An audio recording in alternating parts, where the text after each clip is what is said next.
Hello my friends, welcome back. Today we're gonna talking about instinctive axe throwing. So let's get started.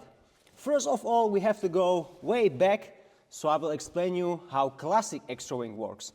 Classic axe throwing is usually when you see like in the sports bar or on the competition is from the setup distance. Usually it is around 4 meters, which is about here, and the axe is rotating once. Like this, right in the bullseye. This is very simple because it's absolutely same movement like you would be cutting the wood, but you just let the axe slide and it's going to make 360 rotation. And instinctive axe throwing is more for the combat purposes, and that means you can basically move everywhere with the axe and also hit your target no matter where you are standing. Some techniques are way better for the closer distances, and some of them are much better from the longer ones I'm going to be explaining. So let's first focus on the short distances. Short distances, I would say, are those up to the sweet spot 4 meters. Because of course here, when you are feeling the axe, you can usually, always, you can usually stick your spin rotation without the problems. Even with the classic axe that you are able to see from my friend Robert on the thumbnail, and all the techniques I was about to say works even with a classic axe like this. But why I took this one, this is perfect. This is like a Rinaldi model, the Francisca, and when you have the tip like this, you have way more chance and it's going to stick it. Alright, so this is really big help. And like I said, there are several techniques for the short distances. Sweet spot was around 4 meters for the full rotation. But if I want to get to the target for the closer ones, I'm going to be using the no spin technique. The best one and my favorite one is with the underhand. So you're going to hold it like this, and you are basically dragging with your index finger and the middle finger, and you just let the axe go. Like this. Very easy, works almost every time, and as you can see, it's stuck with this tip, as I was mentioning, and very deep. So once again, pulling your arm to the back and just let it go. It's really similar like you would be playing the bowling, the same movement. Of course, there are other ways. This one, like I said, is one of my favorites because it's pretty easy, but you can throw so-called real no spin, which is like you will throw forward, blades forward. So let's see, again around 3 meters.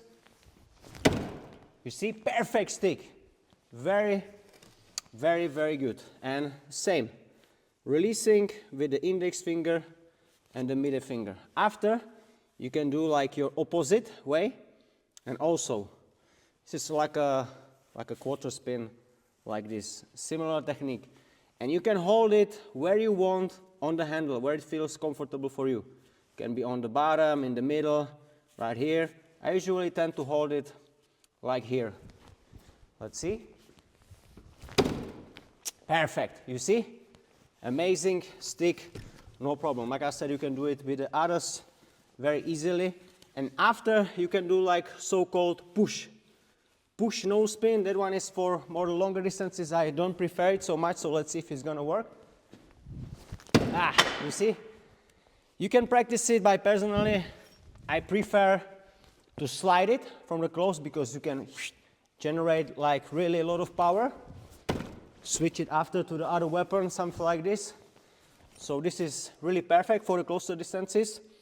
And after, when you are like a longer, the underhand no spin maybe still can work. You see, it was about 3.5 meters. But you can throw even spin throwing instinctive.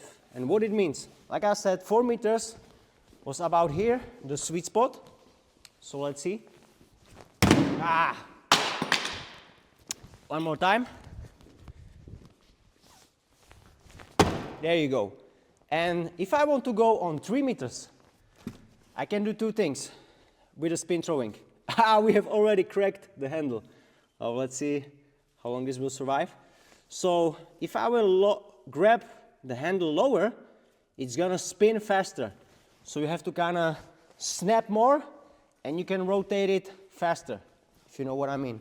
So, like I said, sweet spot was right here. 3 meters is right here. So I will try it if it works. Yeah, you see? Hit with the blade first, just under-rotate it. So one more time. There you go. You see? You have to kind of like scoop and make it snap, and it can work. And also same on the longer distances. You have to go further. Again, you are grabbing higher towards the blade. Because after you are grabbing the higher, you are slowing down the X. So in theory, I will try now, let's say, again with the one rotation, but I will be right here, 5 meters, and let's see if we can still do it. You see? Kind of under-rotate it with the point first, but still stuck. So this gives you idea. There are so many techniques you can throw instinctive. If you are a great instinctive thrower, it doesn't matter what you are using and where are you standing and which technique you are using, because everything is instinctive, especially when you don't know where is the market distance from the target. If you are like a classic X thrower and you know your sweet spot, of course this is not instinctive. This is like a classic X throwing. But for this, for the classic underhand, this is way, way different. All right?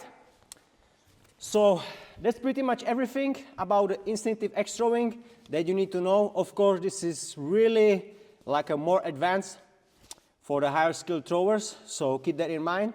But it's so much fun to try it, and it's actually really not that difficult, especially the underhand no spin technique. All right? So guys, let me know in the comment section below, what do you think about these techniques? And if you want to support the channel, there's going to be a link for the Shop Sharp Blades website. But for today, that's it. So thank you buddy for watching. Share, like, comment, subscribe, and see you next time.